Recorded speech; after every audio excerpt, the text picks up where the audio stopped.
ഈ വർഷത്തെ SSLC പരീക്ഷാഫലം കാത്തിരിക്കുകയാണോ? നേരത്തെ നിശ്ചയിച്ചിരുന്നതുപോലെ മെയ് 15 തന്നെ ഫലം പ്രഖ്യാപിക്കാൻ കഴിയുമോ എന്നതാണ് ഇപ്പോഴത്തെ ചോദ്യം.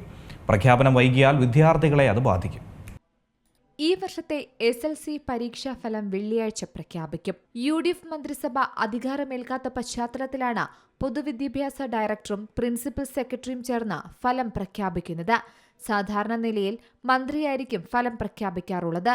വെള്ളിയാഴ്ച ഉച്ചയ്ക്ക് ശേഷമാണ് പ്രഖ്യാപനമുണ്ടാവുക. പരീക്ഷാഫലം വിലയിരുത്തിയ പരീക്ഷാ ബോർഡ് യോഗമാണ് ഈ പ്രഖ്യാപനം നടത്തിയിരിക്കുന്നത്. വെള്ളിയാഴ്ച SSLC ഫലം പ്രഖ്യാപിക്കുന്നതിന് ചീഫ് സെക്രട്ടറി അനുമതിയും നൽകിക്കഴിഞ്ഞു.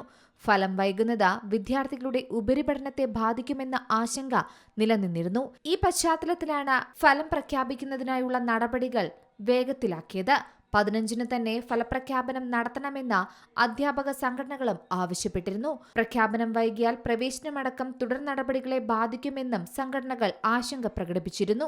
2021 തെരഞ്ഞെടുപ്പ് കാലത്തും അന്നത്തെ പൊതുവിദ്യാഭ്യാസ സെക്രട്ടറിയായിരുന്നു ഫലം പ്രഖ്യാപിച്ചത്.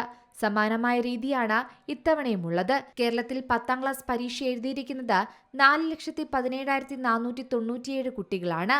ഗൾഫ് മേഖലയിൽ 633 കുട്ടികളും ലക്ഷദ്വീപിൽ 386 പേരുമാണ് പരീക്ഷാഫലം കാത്തുനിൽക്കുന്നത്. മാത്രമല്ല, ഇത്തവണ റിസൾട്ടുകൾ നേരെ ചിത്രമായോ PDF ആയോ സോഷ്യൽ മീഡിയ വഴി പങ്കുവയ്ക്കാനും ഈ വർഷം പുതുതായി സൗകര്യം ഏർപ്പെടുത്തിയിട്ടുണ്ട്. കൂടാതെ സ്കൂളുകൾക്ക് ഫിറ്റ്നസ് സർട്ടിഫിക്കറ്റ് അനുവദിക്കുന്നതിലെ പ്രതിസന്ധി പരിഹരിക്കാൻ നിർബന്ധമായ സുരക്ഷാ മാനദണ്ഡങ്ങൾക്ക് മുൻഗണന നൽകി പുതിയ സർക്കുലർ പുറത്തിറക്കും. ഇന്ന് ചേർന്ന യോഗത്തിലാണ് ഈയൊരു തീരുമാനം. സുരക്ഷാ കാര്യങ്ങളിൽ യാതൊരു ഇളവും ഉണ്ടാകരുതെന്നും ചീഫ് സെക്രട്ടറി പറഞ്ഞു. അടുത്ത 2 ആഴ്ച സ്കൂളുകളിൽ ജില്ലാ കളക്ടർമാർ നിരീക്ഷിക്കാനും പരിശോധനകൾ നടത്താനും നിർദ്ദേശം നൽകിയിട്ടുണ്ട്. News desk C Malayalam news. ഏറ്റവും പുതിയ വാർത്തകളും വിശേഷങ്ങളും വിരൽ തുമ്പിലറിയാൻ സി മലയാളം ന്യൂസ് എല്ലാ ഡിജിറ്റൽ പ്ലാറ്റ്ഫോമുകളിലും ലഭ്യം.